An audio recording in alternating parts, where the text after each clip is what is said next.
시청자 여러분 안녕하십니까? 10월 27일 목요일 뉴스와이드 시작합니다. 오늘은 조민성 공공사회조사센터 소장과 정준호 공감포럼 상임대표와 함께 정치권 이슈 짚어보겠습니다. 안녕하십니까? 안녕하십니까? 안녕하세요. 윤석열 대통령이 오늘 복합 위기 속 경제 활성화 방안을 논의하기 위한 제11차 비상경제 민생회의를 열었습니다. 통상적으로 모두 발언만 공개하는 대통령 주재 회의를 통째로 생중계했습니다. 먼저 모두 발언 듣고 자세히 이야기 나눠보겠습니다.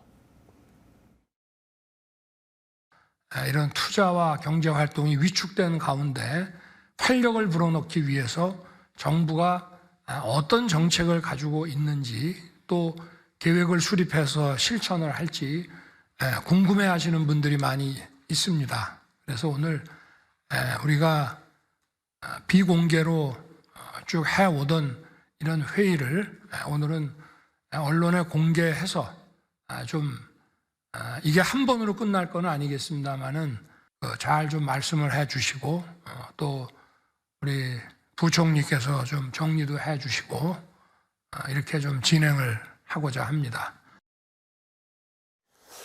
네, 모두 발언 들어봤는데요. 실제 그 회의 내용을 원전하고 방산이라는 이 두 가지 단어로 요약이 가능하더라고요. 우리 조민성 소장님은 어떻게 보셨습니까?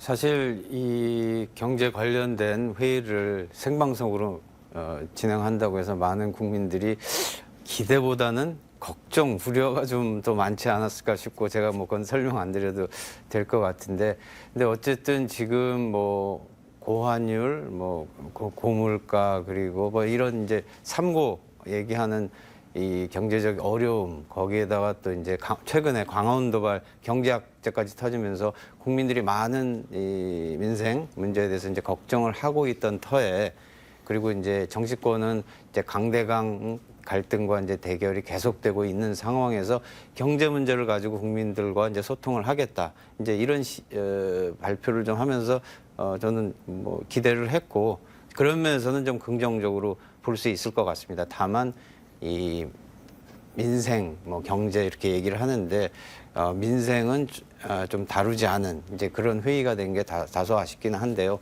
그건 좀 뒤에 또 말씀을 드릴 수 있을 것 같습니다. 우리 정준호 대표는 어떻게 보셨습니까? 지금 뭐 쇼, 연출, 대본 이렇게 세 가지 없는 회의를 하겠다라고 했는데요. 실질적으로 보니까 비상 상황이 없었고 실질적인 토론이 없었고 어떻게 하겠다는 결론이 없었다는 이 세 가지가 없는 회의였던 것 같습니다. 특히 원전하고 방산 같은 경우가 이제 키워드로 나왔는데 8월 달에 있었던 실적을 지금 언급을 하니까 보시던 분들이 비상경제 회의를 몇 달에 한 번씩 하길래 8월 달 얘기가 지금에서야 나오냐 뭐 이런 식으로 좀 얘기가 나왔던 게 주된 평가들 중에 하나였습니다. 굉장히 고급지게 표현하시네. 그런데 이렇게 생중계를 했던 의도는 뭐라고 보세요? 윤석열 대통령 취임 이후에 이준석 대표와의 갈등이 있었고요. 그다음에 이재명 당대표 당선 이후에 이제 영수회담을 둘러싼 이렇게 했고 제가 그래서 이제 관계 설정이라는 단어를 많이 썼었는데 이재명 사법 리스크가 현실화가 되고 이준석 징계로 이제 뭔가 일단락이 되다 보니까 국정 주도 인물 자체가 이제 없다. 그러니까 라이벌이 없는 상황이 됐기 때문에 윤석열 대통령 혼자서 이제 좀 셀프 국정 홍보를 하는 수단으로서 생중계 방식을 좀 택하지 않았나 그렇게 생각을 하고 있습니다. 우리 조민성 소장님은 아무래도 많은 분들이 이 회의를 한다고 했을 때 이게 전국 돌파용으로 기획하지 않았나 이제 그런 말씀들을 좀 하시는데 뭐 저도 뭐 그 의견에 좀 동의를 하고요. 이 최근에 아시다시피 계속 이제 전국이 그렇게 대결 국면인데 이 사법적인 이 수사나 이제 앞으로 이제 뭐 기소 이런 과정들이 있을 텐데 거기에 야당이 강하게 반발하고 있는 가운데 우리는 민생 경제 문제에 이렇게 좀 집중한다 이런 모습들을 좀 보여주려는 이제 그런 의도가 좀 앞서지 않았을까 이제 그런 생각을 좀 해봅니다. 네, 소장님 초반에도 말씀해 주셨잖아요. 비상 경제 민생 회의인데 그 민생 부분이 좀 부족하지 않았나 싶어요. 어떻게 보셨습니까? 그러니까 예를 들어서 국민들이 지금 가장 크게 느끼는 뭐 고통, 어려움 그런 것들 호소하는 게 대체로 물가 문제일 겁니다. 물론 이제 산업 경제계 쪽에서 보면 조금 뭐 다를 수 있는데 환율 문제라든가 이제 그런 것들이 있을 텐데 민생이라고 했을 때 가장 피부로 절감하고 있고 어려운 그 물가 문제를 어떻게 잡을 건가. 그다음에 이제 뭐 요즘 이 기업의 이제 재해 관련된 문제들 계속 이슈가 되고 있는데 이제 그런 이제 노동 문제는 또 어떻게 할 건가. 또 연금 문제는 어떻게 해결할 건가. 이런 사실 국민들 삶과 직결된 민생 문제에 대한 언급이 없이 말씀하신 원전 방산 뭐 미래 먹거리라고 표현을 했는데 그런 거 중심으로만 했기 때문에 아마 그 어떤 얘기가 대책이 나올까 하고 기대했던 분들은 좀 실망을 많이 하실 걸로 이렇게 보고 있습니다. 어떠세요, 정준호 대표는? 오늘 회의 내용 중에 서민 경제 부분이 아예 빠져 있었습니다. 그 지금 이슈가 좀 되고 있는 부분이 LTV 규제 완화해가지고 부동산 거래를 좀 활성화하겠다라는 게 좀 있었고, 그 다음에 기업과 관련해서는 52시간 노동 시간을 자주 언급을 하는데 그 부분을 좀 이제 문제를 삼겠다라고 하는데. 저기 소장님께서 말씀하신 것처럼 물가 대책이 없기 때문에 서민 경제가 빠졌다는 얘기가 나오고, 그다음에 부동산 거래 활성화보다는 지금 서민 쪽에서는 민간 부분에서는 좀 이 갈수록 높아져가는 이제 이자율과 관련된 좀 대책이 좀 나왔으면 하는데 그런 부분에 포인트가 맞춰져 있지 않기 때문에 서민 경제는 아예 통으로 빠져 있었다, 이렇게 좀 말씀을 드릴 수 있습니다. 네. 그러면 이어서 채권 시장에 지금 걷잡을 수 없는 파장을 불러일으키고 있는 레고랜드 사태 짚어보겠습니다. 강원도가 오늘 강원 중도개발공사가 레고랜드 조성 사업을 위해 진 빚이죠. 2,050억 원을 오는 12월 15일까지 전액 상환하겠다고 밝혔습니다. 최근 밝혔던 채무 상환 일정보다 한 달 이상 앞당겨진 겁니다. 그러면 애초에 강원도가 지불 여력이 있었다는 거 아니에요? 저는 굉장히 이 부분에서 김진태 지사가 좀 위험한 도박을 했다고 생각을 하는데요. 민간 부분에서 채무자가 빚을 못 갚고 회생이나 파산을 신청을 하면 채권자 입장에서는 사기죄로 고소를 보통 하거든요. 근데 김진태 지사의 지금 이 발표 자체가 딱 그런 상황하고 맞자 떨어집니다. 지불 여력이 있었는데 회생을 시도를 했다는 것 자체가 이거 자체가 지자체, 광역단체제가 주도하는 뭔가 사기행각 중에 하나이기 때문에 굉장히 좀 민감하고 예민한 지금 도박을 좀 했다라고 좀 얘기를 하고 싶습니다. 말씀하신 대로라면 그냥 해보고 저쪽이 너무 세게 나오면 주려고 지금 준비는 해놓고 있었다 이 말인 거죠. 그렇죠. 예를 들어서 저도 이제 레고랜드 연관 회원이긴 하지만 연관 회원들이 만약 모여가지고 레고랜드 부도와 관련해가지고 강원도가 적극적인 대책을 안 했고 그에 의해서 회생으로 가려고 지불 여력이 있었는데도 회생으로 갈렸다고 하면 이렇게 그 집단이 모여서 만약 고발이라도 하게 된다라고 하면 굉장히 좀 위험한 상황이 벌어질 수도 있다라고 예상을 합니다. 소장님은 어떻게 보세요? 근데 뭐 알려진 바는 이제 강원도가 그 강원 중도개발공사가 만기 연장을 이미 8월에 끝낸 상태였기 때문에 2,050억을 이렇게 긴급하게 없는 예산 편성해서 투입할 일이 아니고 연장이 됐기 때문에 협의가 끝났기 때문에 이자 지급하면서 레고랜드가 계속 잘 운영될 수 있게끔 공사에서 관리를 하면 될 일인데 왜 도대체 이해할 수 없는 이런 일을 했느냐 이런 게 대체로 이제 중론인 것 같습니다.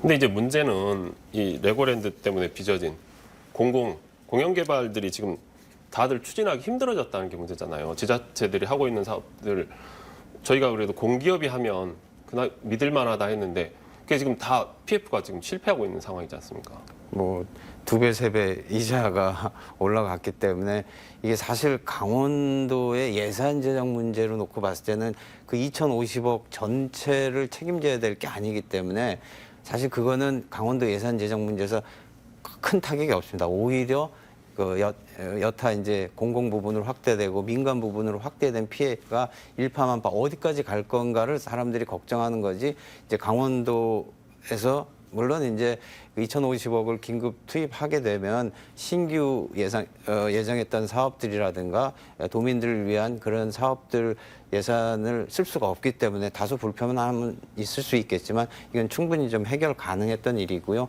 나머지 이제 파급 효과에 대해서 많은 사람들이 걱정을 합니다. 근데 저는 이 참 더 걱정스러운 게 아차 싶어서 이제 수습 아니라고 내놓으면서 이제 해명들을 좀 하는데 이재명 대표의 이제 예전 성남 시절 모라토리엄 선언을 끌어들이면서 알지 않느냐, 당신도 그러지 않았느냐 이렇게 하고 또 이제 강원도의 담당자는 또 매우 걱정되는 우려되는 발언을 좀 했는데 이 공사가 어떻게 10년 동안 했는지를 들여다보기 위해서 회생 신청을 해서 파산을 시켜서 그거를 법원에서 통해서 그걸 뜯어보겠다라고 이해를 할래야 할 수 없는 이제 그런 발언들은 했는데 저는 그래서 동기도 불순하고 이 해명하고 수습하는 과정도 상식적으로 좀 이해가 안 가는 뭐 그런 일이라고 좀 보고 있습니다. 지금 이제 저희가 계속 파장 하잖아요. 이 전체적으로 너무 큰 파장을 불러오고 있다고 생각하는데 어떻게 보세요? 지금 이제 보면은 사모펀드라고 하면 보통 20개 정도의 투자처를 모집을 해가지고 이제 투자를 하는 방식으로 이루어지거든요. 근데 이게 굉장히 좀 우려가 되는 게 지금 이 사태가 벌어져 버리면 레고랜드에 투자를 했던 그런 그 경제 단위는 다른 투자를 못 하게 됩니다. 소문이 나버리기 때문에 예를 들어서 뭐 어떤 모 펀드에서 레고랜드에 얼마를 투자를 했다라고 하면은 그 펀드가 레고랜드 말고 다른 투자를 또 여러 군데를 해야 되는데 그 투자 자금 자체가 안 모여버리는 거죠. 이 펀드는 레고랜드에 투자를 했기 때문에 리스크가 있으니까 여기는 빼고 다른 펀드로 갈아타자는 얘기가 좀 나오는데 그렇게 이제 연쇄 파급적인 되는 이제 투자 생태계 자체를 아예 이해를 안 했기 때문에 이런 지금 상황이 벌어지는 거죠. 그래서 그 레고랜드가 50조짜리가 아닌데 왜 50조짜리 유동성 대책이 필요하냐라는 게 바로 이 부분 때문에 벌어지는 건데 좀 뉴스를 보고 있으면 계속 좀 답답한 상황입니다.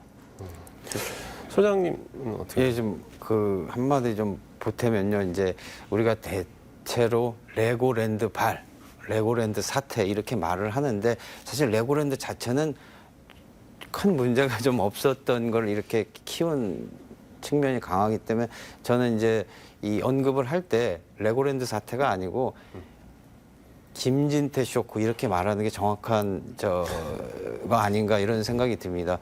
이 국회의원들이 뭐 법안을 만들면은 자기 이름을 딴 법안 이렇게 해서 좀 인지도 높이는데 활용하는데 이런 일이 재발하지 않기 위해서라도 사람들이 그 각인할 수 있게끔 앞으로 이 방송에 계신 분들이 언론에 계신 분들이 이걸 레고랜드 사태라고 언급을 하지 마시고 저는 김진태 쇼크 이렇게 명명하는 게 맞지 않을까 그런 생각을 좀 해봅니다. 김진태 지사 쇼크. 네. 여기에 대해서 그 더불어민주당의 이재명 대표가 이렇게 이야기했어요. 무능, 무책임, 무대책, 산무 정권이라고 이야기를 했단 말이죠.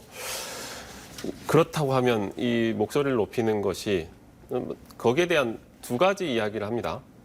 물론 이게 더불어민주당이 경제하고 민생에 집중하는 모습이다라는 긍정적인 평가도 있고 반대에서는 본인의 그 사법 리스크를 좀 희석시키려는 의도가 있다라고도 하는데 우리 소장님 보시기에는 어떤 측면이 강한가요? 근데 민주당 입장에서는 이 소위 김진태 지사 쇼크, 강원도발 이 악재에 대해서 당연히 이 전임 도지사가 민주당 소속이었고 그 큰 문제 없는 걸 정치적으로 활용하기 위해서 이걸 좀 키웠다. 뭐 이렇게 좀 보기 때문에 거기서 비판의 목소리 내는 것은 뭐 정당하다고 보는데 이제 다만 이제 국민의힘 쪽에서 또 이제 반박하는 것 중에 하나가 당신도 성남시장 시절에 지금 능력이 있으면서 이 통장 일반 통장하고 특별하게 통장이 있는데 거기 2,200억이 사실은 지불 여력이 있지만 모라토리엄 선언한 건 당신이 먼저 아니냐라고 이제 그렇게 좀 반발을 하는데 그래서 저는 이 문제에 그래도 이제 정부가 바로 50조 플러스 알파로 이제 긴급 진화를 하려고 그래도 신속하게 좀 대응하는 모습을 보였기 때문에 앞으로 이게 어떻게 전개될지가 좀 걱정은 되지만 그래도 이 심각성을 그래도 알고 중앙 정부가 뭐 긴급히 좀 대응하고 있기 때문에 그래도 어느 정도 좀 극복해 나갈 수 있지 않을까 그렇게 생각을 하고 있습니다. 우리 정준호 대표는 이재명 대표의 이 이야기를 어떻게 평가를 하세요? 이재명 대표가 벌써부터 당대표 사퇴 압박에 대비해서 여론을 좀 주도하려고 한다. 이렇게 좀 말씀을 좀 드릴 수 있을 것 같고요. 이재명의 존재 이유가 이제 부각이 돼야지 여론도 움직이고 뭐 사법 리스크가 더 추가적으로 현실화 되더라도 그래도 이재명이 당대표 임기를 마치는 게 맞다라는 여론이 생겨야 되는데 그러기 위해서는 그 경제나 민생 분야에서 이재명 외에 민주당에 다른 주자가 없다라는 걸 좀 부각을 시켜놔야 됩니다. 그렇기 때문에 실질적으로 뭐 김동연 경기도지사라든지 이런 분들이 지금 경제 부문이 아니고 자치단체로 들어가 있기 때문에 다른 주자가 없기 때문에 재빠르게 이재명 대표가 좀 치고 나오는 모양새로 이해를 하고 있습니다. 네. 여당발 헛발질이 방금 이야기했던 레고랜드 사태, 레고랜드가 아니고 김진태발 쇼크라고 한다면 야당발 헛발질은 청담동 술자리 의혹 제기일 텐데요. 최재성 전 청와대 정무수석, 김의겸 의원이 확실한 근거 없이 한동훈 장관의 청담동 술자리 의혹을 제기한 것은 실수라면서 김 의원에게 사과를 주문했습니다. 이거 소장 어떻게 봐야 될까요? 이제 최근에 그 최재성 전 수석도 그렇고 신경민 전 의원도 그렇고 좀 성급했다, 좀 잘못 한 것 같다, 뭐 이런 지적들을 좀 하고 있는데 지금 그 야당발 헛발질로 이렇게 단정짓기에는 아직 충분히 확인되지 않은 그런 점들은 있는데 대체로 정황상 이거는 아무리 지금 이게 정부 대통령 국정 지지도가 지금 뭐 몇 달 만에 많이 하락은 했다 하더라도 대통령이 특정 로펌의 변호사들을 수십 명과 그리고 법무부 장관과 새벽까지 노래를 부르면서 술을 먹었다. 이게 어느 장소를 특정하지도 못한 상태에서 그렇게 그걸 국감 장소에서 성급하게 좀 터뜨렸다는 거에 대해서는 대체로 비판적인 목소리도 좀 많은 것 같고요. 근데 사실은 이걸 또 사과하는 게 맞지 않느냐라고 하지만 사과하기도 좀 어려운 그런 이 상태라 이 문제는 또 어떻게 풀어갈지 그것도 좀 궁금하긴 합니다. 정준호 대표는 어떻게 보세요? 제가 야당으로서의 민주당의 전투력을 언급을 할 때 그 요소 중에 하나가 이제 전선을 어떻게 형성하느냐 이 능력을 좀 말을 했는데요. 김의겸 의원 같은 경우가 이제 대표적으로 이 전선 형성 능력이 떨어져서 벌어진 대표적인 사례가 좀 될 것 같습니다. 출구 전략도 지금 못 잡고 갈팡질팡을 하고 있는데 김의겸 의원이 전 개인적으로 개인사고로 빨리 그냥 일단락을 하는 게 맞지 않았나 싶은데 아직도 지금 그 타임을 잡지 못하고 김의겸 의원이 기자들한테 그 협업이라는 단어는 자기가 취소하겠다 지금 이런 말을 좀 하고 다닌다고 하는데 좀 걱정스럽습니다.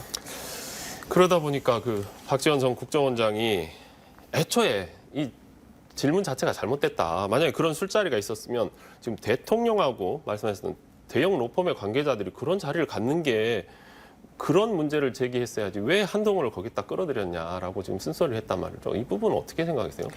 그 윤석열 대통령이 취임 초에 이제 자택에서 출퇴근을 하면서 서초동 모 자리에서 굉장히 얼굴이 벌개져서 불쾌한 사진이 이제 공개가 됐었지 않습니까? 이제 조작이냐 아니냐 뭐 얘기도 있었지만 그런 전과가 있기 때문에 의혹 제기만 했어도 여론은 좀 움직였을 것 같아요. 박지원 원장은 좀 그런 부분을 좀 얘기를 하는 것 같고 최순실을 이제 보냈더니 윤석열 정부에서 이제 김현장 변호사들이 국정농단을 시도하는 거 아니냐라는 얘기가 나올 정도로 김현장 변호사들과의 회동 자체가 이제 논란이 될 수가 있는데 그런 부분을 끌어내지 못하고 M1 한동훈 장관과의 설전을 통해 가지고 그 기회를 놓쳐버렸다라는 지적이 지금 현재 박지원 원장의 지적입니다. 그러니까요. 지금 한동훈 장관만 남은 것 같아요. 술자리 의혹에 어떻게 생각하세요?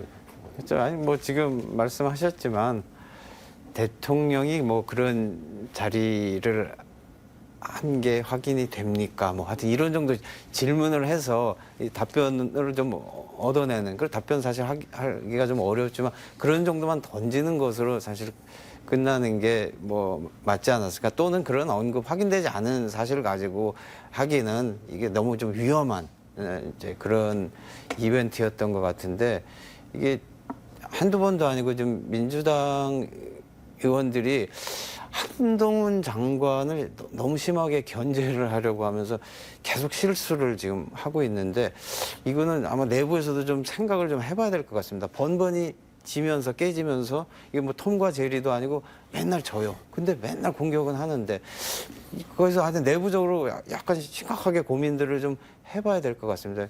그 뭐 한동훈 장관을 뭐 다음 뭐 총선 또는 그 차기 뭐 대선 후보로 만들려고 하는 건지 너무 이 무리하게 공격하다가 계속 판정패 또는 뭐 그렇게까지 가는 뭐 이런 상황들이 반복되고 있습니다.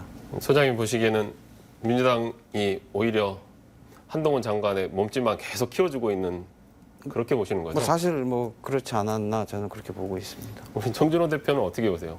민주연구원에서 한동훈 대응 매뉴얼이라도 좀 만들어야 되는 상황인 것 같은데요. 사실 문제가 이제 국정 전반에 대한 이해도로 한동훈을 좀 제압하려고 해야 된다. 이제 저는 이제 그런 말씀 좀 자주 드리고 싶은데 예를 들면 이런 거죠. 한동훈 장관에게 그 윤석열 대통령이 이렇게 김현장 변호사들과의 사적인 술자리를 가졌다는 의혹이 있다. 그럼 한동훈 장관이 그걸 왜 나한테 물어보느냐? 얘기를 하면은 아니 민정수석실이 폐지가 되고 그 역할을 지금 법무부 장관이 담당하고 있으니까 우리는 이렇게 물어볼 수밖에 없지 않느냐.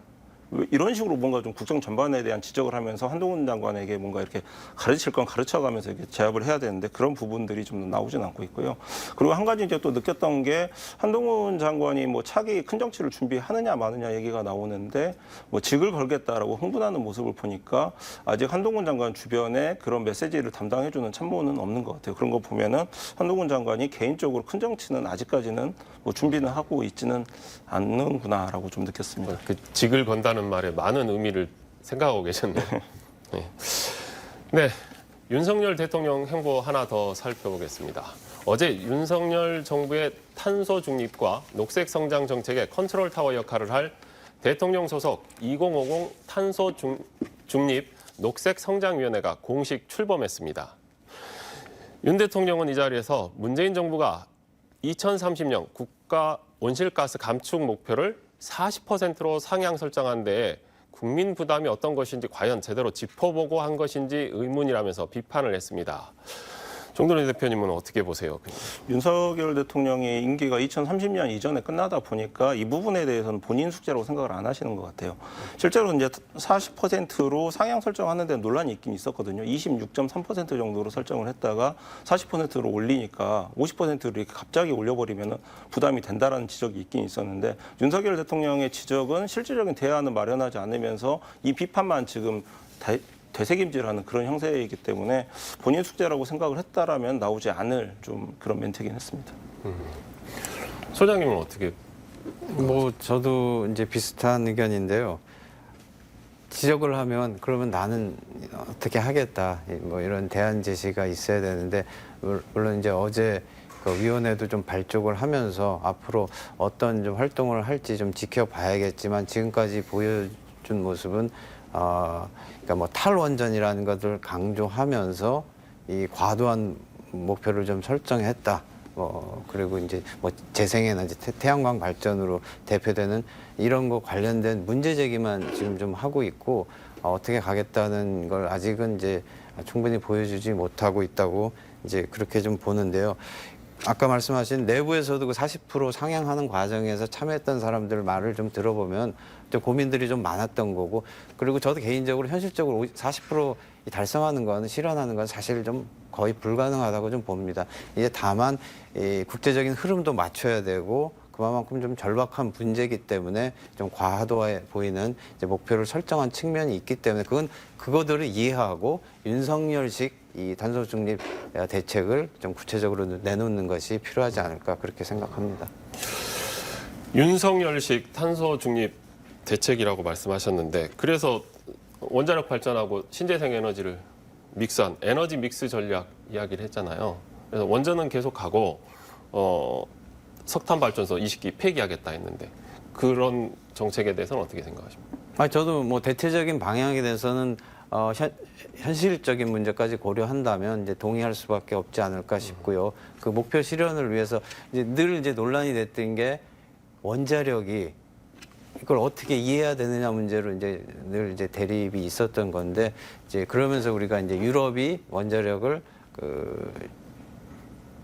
친환경 에너지를 좀 포함시키는 과정도 봤고 그래서 이제 극단적인 대립보다는 현실적으로 탄소 중립을 실현해 나가기 위한 이제 그런 과정들을 이제 어떻게 만들어 나갈 건가에 대해서 지금 이제 머리를 맞대야 되지 않을까 싶고요. 저는 개인적으로 이제 방향 설정은 현실적인 이제 고민들이 좀 반영된 그런 방향 아닌가 이렇게 보고 있습니다. 정준호 대표는 이 방향 설정을 어떻게 보세요? 짧게 좀 답변해 주시죠. 지금 원자력 관련해가지고 국제사회에서 이 원자력을 뭐 친환경, 탄소 중립 이 제대로 보냐 안 보냐에 대한 논란도 좀 있기 때문에 지금 윤석열식 지금 에너지 믹스는 좀 단기적인 대책이고 장기적인 대책은 없다. 그런 식으로 좀 일단 말씀을 드리고 싶습니다. 네. 기후 위기 시대 탄소 중립을 실현해 지역의 새로운 도약의 발판을 마련하기 위해 KBC 광주 방송이 내일 여수에서 탄소 중립과 여수 광양 국가산단 재창조를 주제로 미래 포럼을 개최합니다. 시청자 여러분의 많은 관심 부탁드리겠습니다. 두 분과의 이야기는 여기까지 듣겠습니다. 함께해 주셔서 감사합니다. 고맙습니다.